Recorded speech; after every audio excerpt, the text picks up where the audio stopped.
마태복음 19장 23절에서 30절, 19장 마지막 본문이죠. 참된 구원, 주제는 참된 구원입니다. 또 부제로 한 몸된 우주적 코이노니아의 누림, 만유가 하나 되어서 모든 것을 누리는, 이것은 겟세마네의 기도처럼 Not my want, but thy want, 내 원대로 마옵시고 아버지의 원대로 이루어지이다 하는 곳에서 임하고 나에게 실제가 되는 이 구원입니다. 먼저 이 본문 들어가면서 우리는 너무 이게 종교화되었다 하는 걸 느껴요. 이 맨 생명, 그렇게 표현해야 되겠네요. 맨 생명의 그 비린내 나는 싱싱함, 이 다른 표현이 있었으면 좋겠는데 이 비린내 나는 싱싱함, 우리는 너무 양념을 치고 하나님의 말씀에 조리를 많이 해왔어요. 그래서 그 말씀의 그 자체의 싱싱함, 그 비린내라고 밖에는 표현 못할 것 같아요. 그거를 우리는 감당도 안 되고 만나지를 못해요. 다시 말해서 이 말씀 앞에 무슨 교양, 윤리 이런 게 너무 이제 껍질이 씌워져 가지고 이 어린아이 같은 말씀의 그 순전함을 만나지 못한다 하는 것을 이 본문에서 만납니다. 사실 이 본문에서는 의미보다도 이 생명의 비린내 나는 싱싱함을 만날 수 있는 것이 훨씬 더 중요합니다. 일단 본문에 들었으면 마태복음을 여기까지 읽어오신 분들은 제자들의 대화와 베드로를 통한 대화, 이 두 가지가 같이 나오잖아요, 이 본문에서는. 그러니까 마태복음을 읽어오신 분은 굉장히 중요하구나. 그렇죠? 마태는 제자들과의 대화를 통해서 그 사적인, 제자들과 예수님 사이에 사적으로 나누어진 예수님의 속마음, 이 영계, 영혼계를 이 현상계에서, 현상계의 논리로 다 설명이 안 되잖아요. 그러니까 어떤 설명은, 정말 중요한 설명은 굉장히 어색하고 이상한 설명이 되어요. 예, 뭐 고기를 잡아가지고 첫 번째 잡히는 것은 입을 열면 한 새끼 나온다, 이런 것들이 생기는 거죠. 그런데 마태는 곁에 있었던 제자로서 그 제자들과의 대화를 이 복음서에 집어넣어서 원래 복음서에 들어있는 예수님의 속마음을 표현하잖아요. 그 다음에 그 제자들 중에 특별히 베드로와의 대화 또는 베드로의 질문에 의한 대화가 나올 때는 하나님 나라의 깊은 비밀을 엽니다. 대표적인 게 그 주는 그리스도시요 살아계신 하나님의 아들이시니다. 다른 복음에서는 다 그렇게 끝나잖아요. 근데 마태복음에서만 바요나 시몬아 내가 복이 있도다, 이를 알게 하시는 혈육이 아니고 하늘에 계신 내 아버지다. 이 반석 위에 내 교회를 세우리니 음부의 권세가 이기지 못한다. 이제 땅과 하늘이 서로 온전히 교통한다. 이 열쇠가 이제는 이 땅에 주어졌다. 이런 엄청난 얘기가 이 베드로를 통해서 일어나는 대화에서 나타나죠. 또 14장에서도 그 베드로와의 그 물 위에서 대화를 통해 가지고 우리 안에 있는 신성이 일깨워지는 이런 얘기. 또 17장에서는 그 물고기 낚아서 뭐 한 세겔 세금 내는 얘기를 통해서 실족지 않게라고 하는 이 하나님 나라의 핵심, 이 실족지 않게가 다음 이어서 나오는 18장 전체의 핵심이거든요.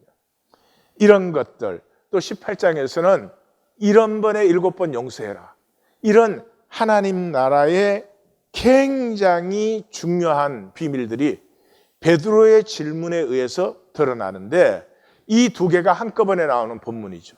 그러니까 마태복음을 여기까지 읽어오신 분이라면 와, 이거 어마어마한데 우리가 이르렀구나, 이 굉장히 중요한 자리에 우리가 들어섰구나, 이거 먼저 느끼실 수 있어야 돼요. 예, 그게 아니면 이제 그동안에 설교 들은 거, 이 성경을 종교의 경전으로 읽어가지고 생명성이라고는 하나도 없는 그런 의미 갖다 붙이가 되어버리죠. 뿐만 아니에요. 그 정도가 아니에요. 본문에 딱 들어서자마자 23절과 28절에 내가 진실로 너희에게 이르노니 아멘 레고 후마인, 이 굉장히 예수님의 그 뜻을 강조하는 것이죠. 그리고 24절에서 다시 너희에게 말하노니, 그러니까 그 말이 3번 나오는 거예요. 반복될 때는 다시라고 표현한 거죠. 그런데 이게 18장에서 이미 3번 나왔습니다. 그게 이 본문에서 다시 3번 나오는 거예요. 그러니까 이 내가 진실로 너희에게 이룬다 하는 이것이 3번 상징적인 숫자로 적었겠죠. 18장 마태복음의 핵심인 교회로인해서 3번 나온 말씀이 다시 여기 3번을 나오니까 이 정말 우리의 안테나가 번쩍번쩍번쩍 할 수밖에 없죠. 그런데 이 내가 너희에게 이른다 하는 이 말은 산상수훈에서 만났죠. 산상수훈 어디에서요? 5장에서요. 5장의 주제가 뭐예요? 우리가 하늘의 자녀다 하는 거죠. 그래서 하늘의 자녀가 어떠하냐 하는 5장 후반부에서 이게 7번 나옵니다. 옛사람이 말한 바 모세의 율법에는 이렇게 되어 있지만 나는 너희에게 이렇게 말한다 하는 게 7번 나오거든요. 그러니까 그 산상수훈에 하나님 자녀가 뭐냐, 원수도 사랑하고 하늘 아버지가 온전한 것 같이 온전한 자들이다 하는 이 강조가 여기서 뭔가, 그러면 그 의미가 우리의 실제적으로 무엇인가 하는 게 나오겠구나 하는 걸 느낄 수 있어요. 이것을 성경을 읽는다, 또 성경을 만난다, 그렇게 말하는 거죠. 자, 23절에서 26절로 들어갑니다. 여기의 주제는 너희가 돌이켜 어린아이들과 같이 되지 아니하면, 이게 18장 3절 18장 시작하는 말씀이죠. 바로 그 말씀입니다. 자, 그래서 23절 내가 진실로 너희에게 이르노니 부자는 천국에 들어가기가 어려우니라 이렇게 말했어요. 마가복음에서는 심히 어렵다, 누가복음에서는 얼마나 어려운지 모른다, 그렇게 되어 있죠. 그리고 24절에서 다시 너희에게 말하노니, 이 부자가 천국에 들어가는 것이 어려운 것이 낙타가 바늘기로 들어가는 것이 부자가 하나님 나라로 들어가는 것보다 쉬우니라. 그러니까 어려우니라, 쉬우니라, 이런 반전이 여기 나타나거든요. 반전이 나타나니까 이것은 격언이구나, 예수님께서 주시는 격언이구나 하는 걸 알 수 있어요. 격언이 뭔지를 알죠? 무언가 교훈을 비유나 언유를 통해서 말씀하시는 것. 그러니까 이 부자가 하나님 나라에 들어가는 것은 낙타가 바늘기로 들어가는 것보다 더 어렵다 하는 이것이 격언이다, 무슨 사실 묘사가 아니라, 그걸 일단 알 수 있죠. 낙타가 바늘기로는 유대인들에게는 익숙한 표현이에요. 그런데 낙타는 처음이고, 탈무드에는 코끼리가 바늘기로 들어가는 것처럼 어렵다 그런 게 있고, 바늘기도 두 친구에게는 좁지 않고 온 세계도 두 원수에게는 좁다, 뭐 이런 격언도 있어요. 그래서 예수님이 그런 전통적인 격언을 이용해서 하나님 나라의 격언을 딱 세우신 거예요. 그런데 여기서 우리가 마태복음을 읽었으면 또 눈이 번쩍 띄는 게 있죠. 마태복음은 킹덤 오브 헤븐이라고 해요. 천국이라고 불러요. 왜냐 그러면 유대인은 하나님이라는 단어를 쓸 수 없거든요. 그런데 여기 하나님 나라라고 썼어요. 그러면 마태복음이 계속 천국 계속 천국 그러다가 왜 갑자기 하나님 나라라고 썼느냐 하는 것에 우리가 이제 쫙 우리의 관심이 들어가는 거죠. 그래서 찾아보면 마태복음 전체 5번 하나님의 나라라고 써진 것이 있어요. 6장 33절 이 산상수훈의 중심 결론에서 너희는 먼저 그의 나라와 그의 의를 구하라, 그리하면 이 모든 것을 너희에게 더하시리라 그랬어요. 그러니까 이 반전이죠. 우리가 뭘 구해요? 무엇을 먹을까 마실까 입을까를 구해요. 우리가 무엇을 먹을까 마실까 입을까 이러면 우리 되게 이걸 그냥 의식주로 이해를 해버려요. 아니요. 무엇을 먹을까가 의식주예요. 그리고 무엇을 마실까는 소셜 어소시에이션이에요. 그렇죠? 이 마신다고 하는 것은 그 마시는 서클이 있어요. 아무하고나 마시지 않죠. 그렇죠? 그래서 이 자기의 그 사회적인 관계성을 얘기해요. 무엇을 입을까는 지위예요, 지위. 요즘처럼 뭐 패션 따라 입고 이런 시대가 아니에요. 그냥 옷 자체가 불과 얼마 전까지, 산업혁명 전까지 그 지위를 그대로 나타나는 거예요. 그래서 우리가 무엇을 먹을까 마실까 입을까를 구하는 것은 뭐예요? 이 세상의 삶이에요. 이 세상에서 내가 누구냐 하는 거예요. 근데 그게 아니고 하나님 나라를 구하는 자라면 그의 나라와 우리는 여기가 하나님 나라의 원어에는 근데 그의 나라라고 이렇게 번역을 해놨어요. 참 나는 이 개역 번역은 좀 안타깝습니다. 앞으로는 이제 제대로 된 성경학자들이 많이 나왔으니까 이제는 제대로 아마 번역이 될 것을 기대해 봅니다.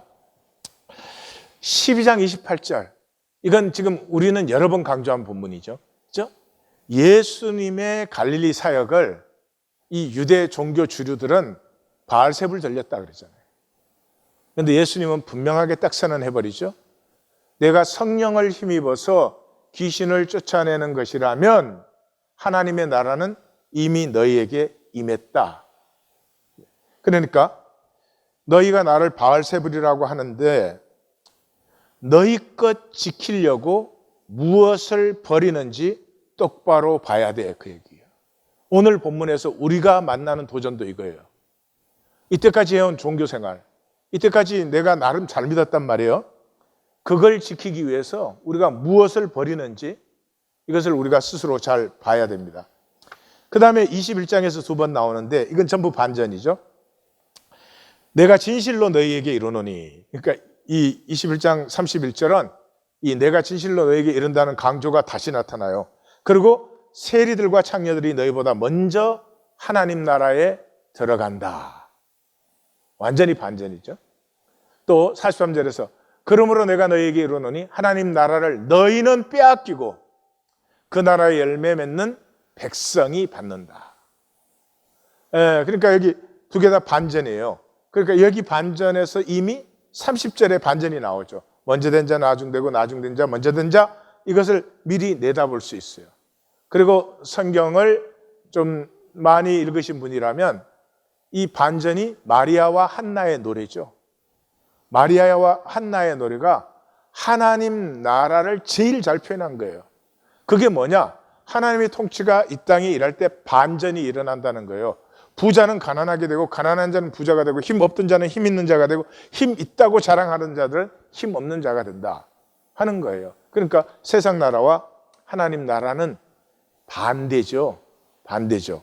그러니까 벌써 여기에서 이제 종교생활 잘하고 부자라고 해서 그 구원 받기 어렵겠는데 하나님 나라 올 때는 그 사람이 진짜로 불쌍한 사람이 되겠는데 하는 뭐 눈치까지도 우리가 챌 수 있죠.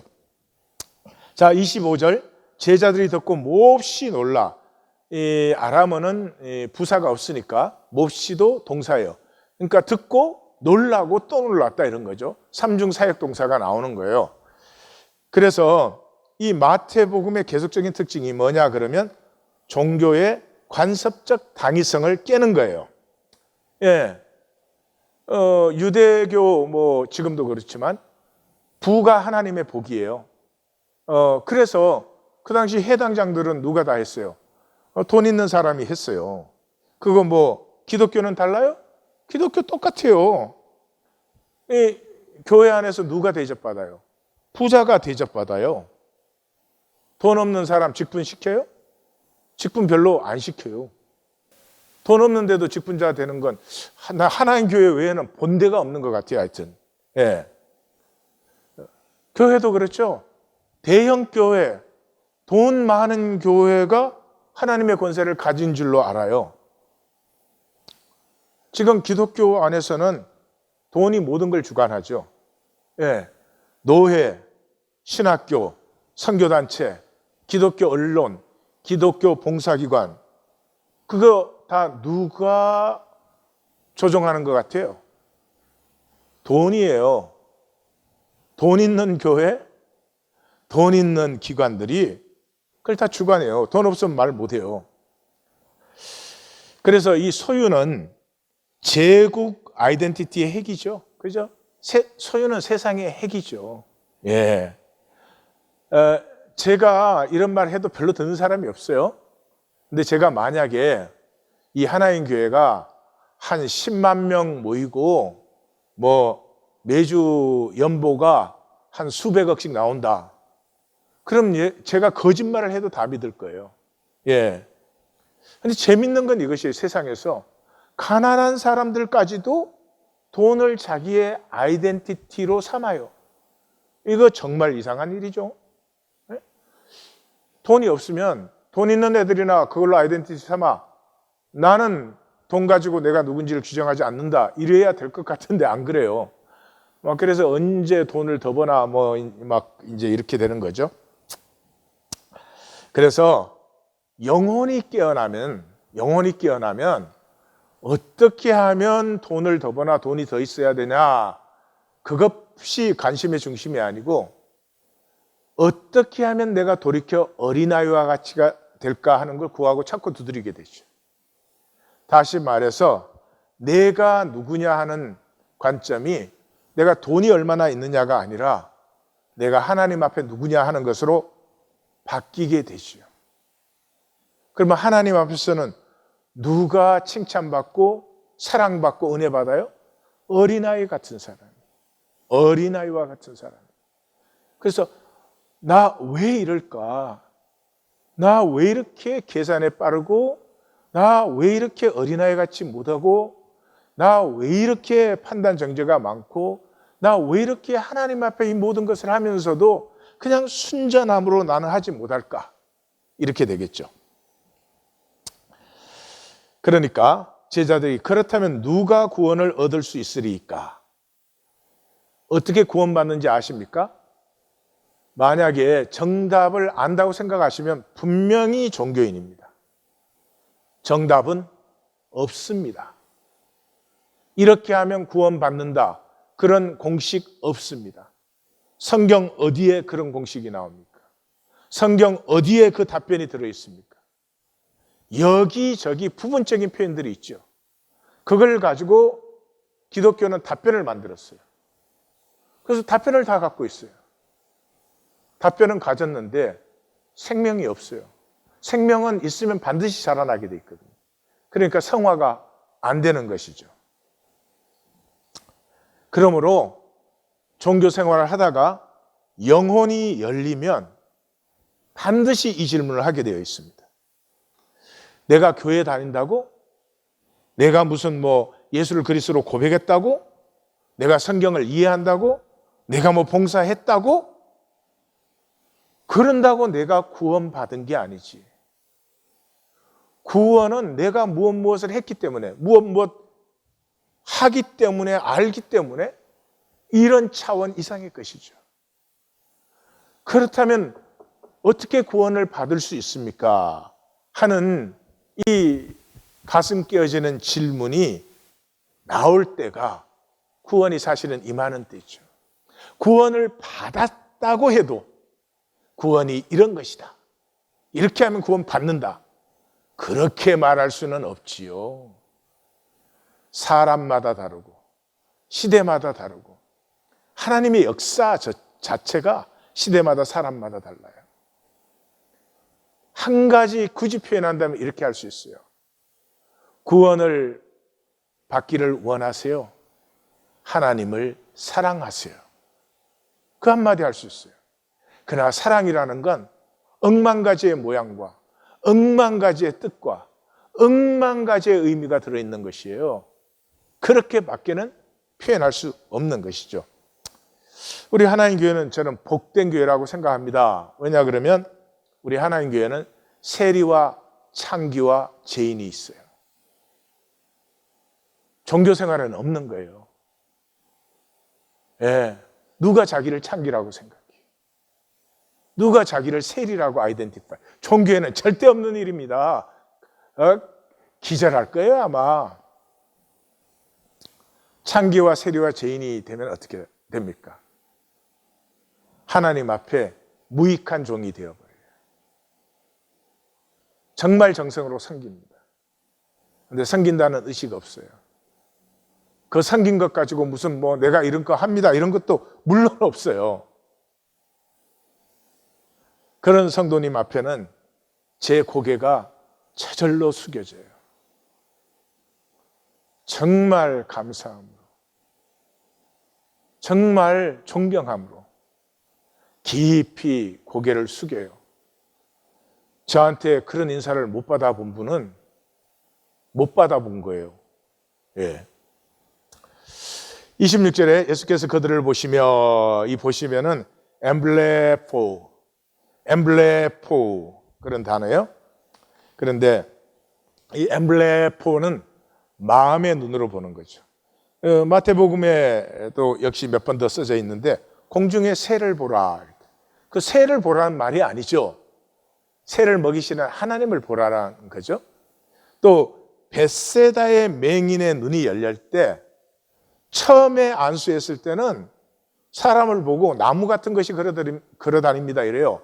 근데 두 번째 안수했을 때 밝히 보이니라. 여기서는 그냥 시력이 좋아졌다 아니죠. 이 마음의 눈이 열렸다는 거죠. 그게 쓰이고, 그 다음에 이 부자 청년 본문에서 또 그 마가복음에 저를 보시고 사랑하사 그럴 때 그 보시고 사랑하사에서 다 쓰진 단어고, 또 거기에서도 역시 27절에 제자를 보시고, 그 다음에 마가복음 14장 가면은 여종이 베드로를 보고 너 그 나사렛 예수 도당이었는데 그럴 때 그 여종이 보고 주목하여 이렇게 되어 있어요.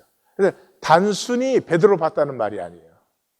그러니까 예수님이 너 나를 배반할 것이라고 말한 것처럼 그 여종이 베드로의 불안과 두려움과 뭐 그런 걸 봤다 이런 것이죠. 그래서 엠블레포, 이 예수께서 제자들을 깊이 품어 보시는 그런 모습이에요.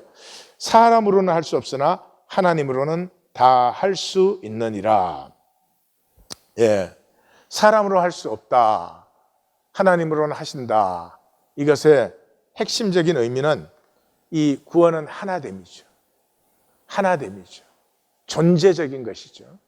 그래서 행위로 뭘 했다 안 했다 뭐 이런 것 이상의 것이 되는 것이죠. 그래서 탕자가 귀향했는데 이 탕자를 하나로 받는 건 누구에게 달렸어요? 아버지에게 달렸어요. 탕자가 돌아왔다고 아버지가 꼭 받아야 되는 거 아니잖아요. 아버지가 너와 나는 더 이상 부자관계 아니다 이럴 수도 있죠. 근데 아버지가 기다렸고 아버지가 받았죠. 아버지의 일이에요. 사람으로는 할 수 없고 하나님으로 할 수 있다는 말이 사람은 능력이 안 되고 하나님 능력이 된다 이런 말이 아니고 하나님의 일이에요. 하나님이 구원하시는 것이. 우리가 우리를 구원하지 않아요. 이 종교에 웃기는 것은요, 내가 나를 구원하는 줄 알아요. 종교의 뭐 공식대로 이렇게 하면 저렇게 하면 내가 이렇게 했으니까 저렇게 했으니까 내 구원 받았겠지 설마 뭐 이래. 에고의 가장 속이는 기제가 설마예요. 예, 구원엔 설마가 없습니다, 절대로. 그래서 사람에게는 구원이 불가능해요. 불가능해요. 왜요? 마귀의 자녀니까. 마귀의 자녀니까. 거짓의 우리는 전부 에고로 사는 거잖아요. 그래서 나는 누구예요? 에고가 나예요. 내 삶은 뭐예요? 돈이 내 삶이에요. 내 관계는 뭐예요? 다 단절되어 있어요. 진정으로 하나 된 관계 없어요. 하나님은 뭐예요? 나에게 종교예요. 그러므로 구원은 하나됨인데 하나됨은 거짓이 없어야 되잖아요. 하나됨에 거짓이 조금이라도 들어가 있으면 그건 진정한 하나가 아니죠. 그래서 거짓이 허용될 수 없는 존재의 문제예요. 그래서 구원에 대해서 우리가 할 수 있는 것은 깨어짐 뿐이에요. 탕자가 깨어지니까 돌아왔죠. 그게 우리가 할 수 있는 거예요. 그러나 그게 구원은 아니에요. 그러나 깨어진 심령을 멸시치 아니하시나이다. 이 다윗의 고백. 이 하나님의 아버지 가슴을 품은 고백이죠. 자, 그래서 구원을 뭐뭐 했기 때문에로 생각하고 있으면 가짜에 속은 거예요. 뭐 내가 정답을 말하기 때문에, 고백을 하기 때문에, 세례를 받았기 때문에, 기독교에 수속됐으니까, 내가 종교적으로 이렇게 헌신했는데, 그건 감사하고 즐기십시오. 그러나 구원도 의도 되어서는 안 됩니다. 그러면 진정한 구원의 증거는 무엇이냐? 이것이 이제 27절에서 30절이죠. 그래서 27절에서 30절은 구원받은 자녀의 영광과 유업, 하나님과 하나 된 통, 이것이죠. 자, 구원받은 자녀의 영광과 유업, 이 소망이 실제여야 됩니다. 지금 예수님께서 구원받은 자녀는 이런 영광과 유업을 누리게 된다고 하는데 이것이 실제여야 됩니다. 이게 실제가 아닌 사람, 이 세상에서 하나님의 자녀로, 그리스도인으로, 십자가를 지고 주님을 따르는 사람으로 절대로 살 수 없습니다. 절대로 살 수 없습니다. 소망은 하나님 하나님 하면서 여전히 세상에서 무엇을 먹을까 마실까 입을까에 출세하기 원하는 그 소망으로는 절대로 이 생명을 살 수 없습니다. 그래서 아버지와 하나 된 코이노니아를 누리게 되는 것인데, 이 유업과 영광이, 그래서 이 코이노니아를 지금 내가 누리고 있다면 소망이 실제인 증거를 나는 이미 가지고 있어요. 천국을 지금 조금 누리고 있는 거죠. 자, 들어가서 봅시다. 27절에서 30절, 구원받은 자녀의 영광과 유업, 그렇게 했죠. 27절, 이에 베드로가 대답하여 이르되, 여기에서 이제 부자 청년과의 대조가 나오는 것입니다. 이제 제자들은 영혼이 열린 것이고, 그렇지만 이제 벳세다의 맹인처럼 처음에 열렸는데 흐리하게밖에 못 보잖아요. 지금 제자가 그런 상태예요. 십자가 후에 성령이 임하면서 온전히 보게 되죠. 지금 그런 상태의 제자들이에요. 그래서 이제 보소서 우리가 모든 것을 버리고 주를 따라 싸운데, 이게 마태의 구원관이에요. 구원을 받았다면 분명히 모든 것을 버리고 주를 따르고 있어요. No other way. 다른 길은 없습니다.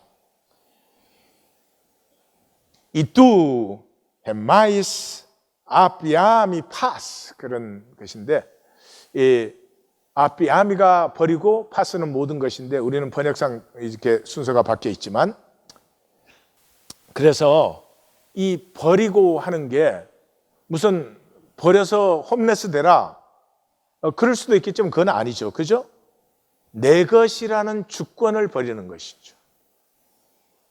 근데 실제로 내 생명도 내 거 아니잖아요. 내 마음대로 못 하잖아요.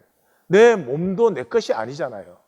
근데 에고의 거짓이라고 내 것으로 주장하고 있느라고 고생이 심하고 스트레스가 많고 몸과 마음의 병이 가득한 거죠. 구원받은 자라면 내 생명도 하나님의 것이죠. 그러면 모세처럼 120세가 되어도 기력이 쇠하지 아니하고 시력이 흐리지 않죠. 하나님의 것이니까. 그걸 누가 어떻게 건드리겠어요? 이 종교의 내가 하나님을 믿고 하나님을 섬기고 뭐 하나님을 위해서 뭐를 하고, 이런 사기에 속지 마십시오. 제가 사기라고 표현했습니다. 기억되시라고. 속지 마십시오. 그래서 보소서 우리가 모든 것을 버리고 주를 따라 싸운데, 이것은 마태의 구원관이에요. 그러니까 예수님과 제자들이 사적으로 얘기할 때 막 이런 대화들도 주고 오고 갔을 거예요. 그것도 여러 번 오고 간 것 같아요. 거기에서 주님 우리가 다 버리고 주님 쫓지 않았습니까? 그러면 우리의 구원의 결국은 무엇이 되는 것입니까? 어디로 가는 것입니까? 어떻게 되는 것입니까? 이런 질문들 안 했을 리가 없죠. 그런즉 우리가 무엇을 얻으리까? 마태는 이렇게 정리했습니다. 이게 대가를 바라는 거 아니에요. 대가를 얘기하는 거 아니에요. 구원의 결국이 그러면 무엇입니까 하는 거죠. 이 예수님과 제자들 사이에 오고 간 그 막역한, 적나라한, 생생한 비린내 나는 대화죠. 종교인은 교양에 익숙해져 가지고 야, 뭐 어떻게 이렇게 말할 수 있나? 이거 뭐 대가 따지는 거 아니야? 이렇게 보이는 거죠. 예. 예수님과 제자는 정말로 함께했습니다. 정말로 함께했습니다. 속마음 감추고 이런 것 없이 적나라하게 통했습니다. 그래서 예수께서 이르시되 내가 진실로 너에게 이르노니, 다시 나왔죠? 그러니까 예수님이 이 가슴에 꼭 새겨라. 이게 다른 건 없어도 가슴 중심에 이것은 있어야 된다. 그것이 뭐예요? 세상이 새롭게 되어 이 성경의 주제죠. 새 하늘과 새 땅이 임할 때 이 이사야서에서도 나오고 뭐 베드로후서 계시록에서도 나오는 새 하늘과 새 땅이요. 이 세상이 새로워질 때, 즉 인자가 자기 영광의 보좌에 앉을 때 하나님께서 이 창조한 목적이 뭐예요? 자기의 다스림을 사람에게 위임하기 위함인데, 이 다스림의 위임이 완성되었을 때, 이 다스림의 위임의 장면이 다니엘서 7장에 나오는 장면이에요. 제가 지금은 설명하지 않아도 우리 하나님 교회에서는 많이 들었죠. 이 말씀이 사실은 누가복음에서도 나와요. 누가복음은 가장 마지막에 예수님이 마지막 만찬 후에 베드로가 배반, 부인한다는 것을 3번 예고하시기 직전에, 예. 그래서 적힌 자리는 다르지만 똑같습니다. 내가 하나님을 믿고 예수님을 따르는 사람이라면 세상이 나를 쥐고 흔드는 시간이 반드시 옵니다. 세상이 그냥 그렇게 쉽게 자기가 사로잡았던 영혼을 하나님께 내어주지 않습니다. 세상이 쥐고 흔들 때 이것을 이겨내는 것은 이 소망밖에 없습니다. 육체를 벗고 온 우주에 새하늘과 새 땅이 임했을 때, 그때 예수를 따른 자들이 받는 유업과 영광의 소망이 없으면 뭐를 갖고 견딥니까? 내 목숨 내어주면 뭐가 됩니까? 그 다 죽는 목숨인데 무슨 상관이 그렇게 있어요. 바로 이 세상이 우리를 쥐고 흔들 때 이때 갈라지는 거예요. 가룟 유다가 되든지 베드로가 되든지. 이 소망을 가진 자는 반드시 그 쥐고 흔들 때 쥐고 흔들려야지 어떻게 하겠어요? 베드로도 흔들리고 유다도 흔들려요. 그러나 하나는 깨어지고 하나는 끝까지 자기 에고를 붙들어요. 왜 에고를 붙들어요? 이 소망이 실제가 아니기 때문이죠. 그 소망이 뭐예요? 나를 따르는 너희도 12보좌에 앉아 이스라엘의 12지파를 심판하리라. 나와 똑같은, 조금도 차이가 없는 똑같은 영광과 유업을 받아요. 우리 말씀 만나기 위해서, 여기는 12지파인데 요한계시록에서는 24지파냐 이렇게 나왔죠. 예, 좋은 질문이에요. 지금 예수님과 제자들이 있을 당시에는 뭐예요? 구약밖에 없죠. 12지파라는 게 하나님 나라의 또 다른 표현이죠. 근데 요한계시록이 적히고 있을 때는 이미 신약 교회가 이미 세워졌죠. 그래서 구약의 12지파, 신약의 12제자 합쳐서 24보좌 그렇게 나오는 거죠. 자, 이 창조와 섭리의 완성, 오직 사랑으로, 십자가의 사랑으로 만물을 다스려 하나님의 뜻이 이루어짐. 자, 그러니까 여기서 조심하셔야 될 것은 내 소망이 그렇다, 내가 장차 하나님으로 받아 누릴 영광과 유업이 내 소망이다 그럴 때 내가 그거 가질 거니까, 그거 내 거니까, 그게 내 보상이니까, 그것은 아닙니다. 그것은 에고입니다. 절대로 말씀이 아니죠. 그러면 어떤 소망? 계시록에서 나오죠. 신원의 기도. 어느 때까지 주님 만물의 신음을 듣지 않으십니까? 주님, 이 모든 사람이 이렇게 아파하고 있지 않습니까? 어느 때까지 이 마귀의 통치를 두시겠습니까? 그러니까 이 우리가 장차 받을 유업과 영광이 그게 내 거니까 이러면 그거는 가짜고요. 이 땅에 먼지 하나만한 아픔도 없기를 원합니다. 하나님의 온전한 통치가 임하기를 원합니다. 이것이 구원받은 자의 소망입니다. 종교? 없어요. 웃기는 거예요. 29절, 또 내 이름을 위하여 집이나 형제나 자매나 부모나 자식이나 전토를 벌인 자마다 여러 배를 받고 또 영생을 상속하리라. 내 이름을 위하여, 쉬운 말로 바꾸면 오직 주님을 사랑해서, 예, 이 세상의 모든 것을 다 당연히 버릴 수 있어요. 버린다는 말은 아까도 그랬죠? 내 것이라는 주권을 내려놓는다 그랬잖아요. 근데 내가 그렇게 버릴 때, 내 주권을 내려놓을 때 진정한 내 것이 돼요. 돈이 언제 내 것이 돼요? 집에다 종이돈 쌓아놓으면 내 것입니까? 그거 언젠가 썼지요. 그 돈을 쓸 때 내 것이 되죠. 악한 일에 썼으면 내가 악인인 것이고, 선한 일에 썼으면 내가 선한 이가 되는 거죠. 돈은 쓸 때 내 것이 되죠. 모든 것이 똑같죠. 건강도 마찬가지죠.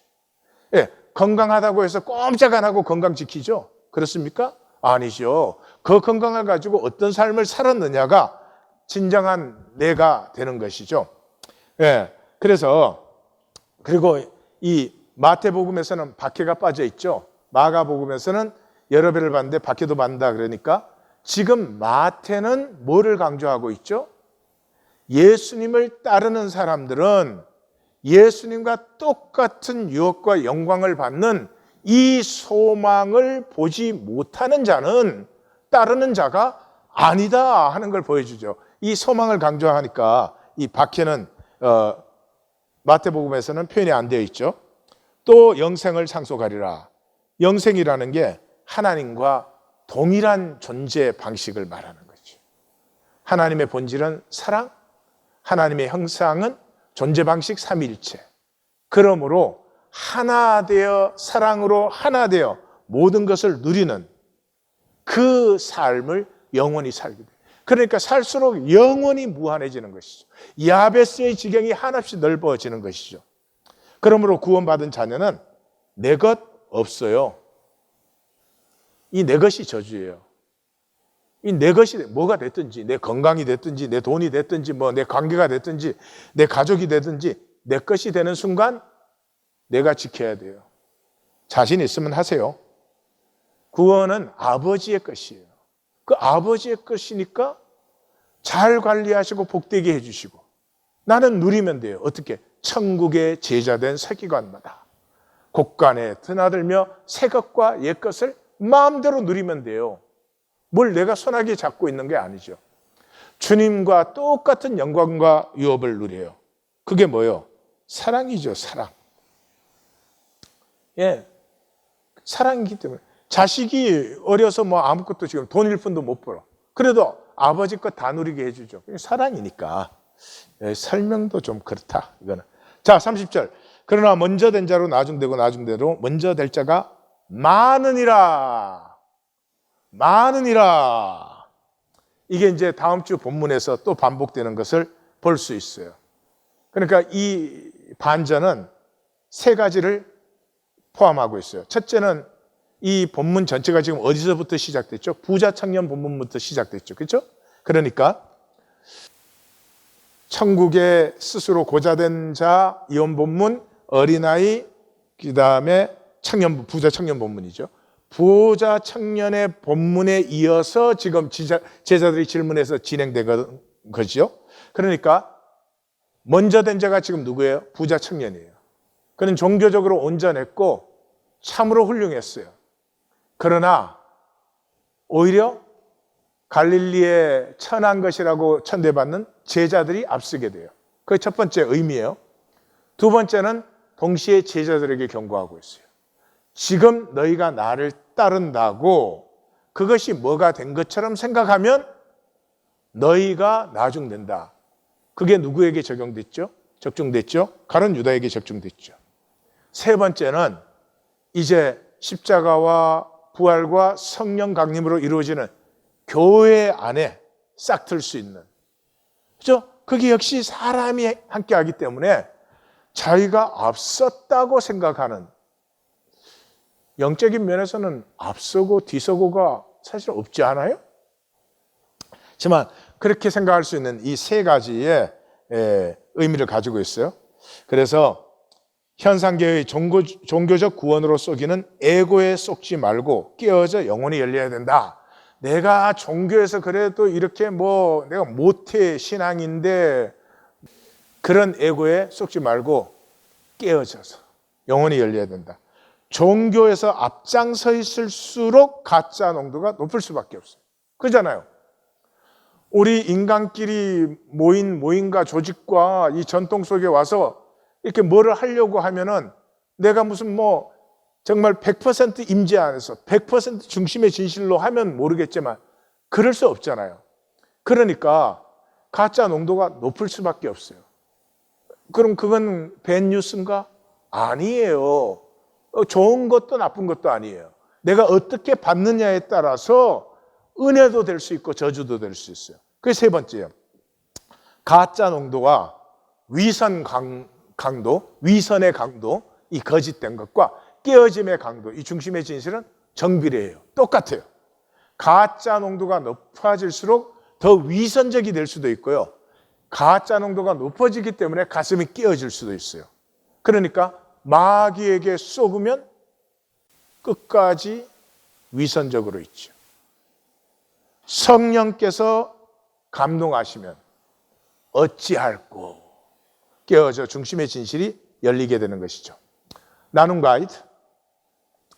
나는 내 것으로 사느라 가난한가? 아버지의 것을 사는 부요를 누리는가? 둘째, 나의 삶은 내 것 지키느라고 바빠서 삶도 관계도 가치도 가꾸지 못하지 않는가? 세 번째, 아버지 집에 돌아온 쉼과 평강이 없는, 쉼과 평강이 없으면 항상 염려죠. 염려. 없는 내 생각뿐인 에고의 가짜 구원 아닌가? 생각은 항상 불안하죠. 그죠? 불안이 없으면 생각 안 하죠. 행복할 때는 생각이 사라져요. 생각이 계속 떠오르는 이유는 불안하기 때문이에요. 근데 그 계속 불안 속에서 믿습니다, 어쩝니다, 기도합니다, 주시옵소서, 이런 가짜 구원이 아닌가. 기도도 지난주 어웨어네스에서 나누었지만 평강 안에서 아버지와 함께하는 기도는 불안해서 나오는 기도가 아니죠. 그냥 아버지 그냥 달라 그러는 것이죠. 달라 그러면 아버지는 주게 돼 있어요. 임재 안에서는 하나니까. 그리고 그 받은 것은 임재 안에서는 현재지만 이 현상계에 돌아오면 미래형이죠. 미래형이지만 언제 줄까 이러지 않아요. 응답 받는 순간에 기도 제목 잊어버려요. 이루어진 것이기 때문에. 그래서 마치 이루어진 것처럼 살다가 어느 날 보면은 이렇게 됐네. 이렇게 되는 것이죠.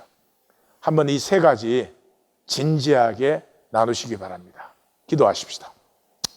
주님,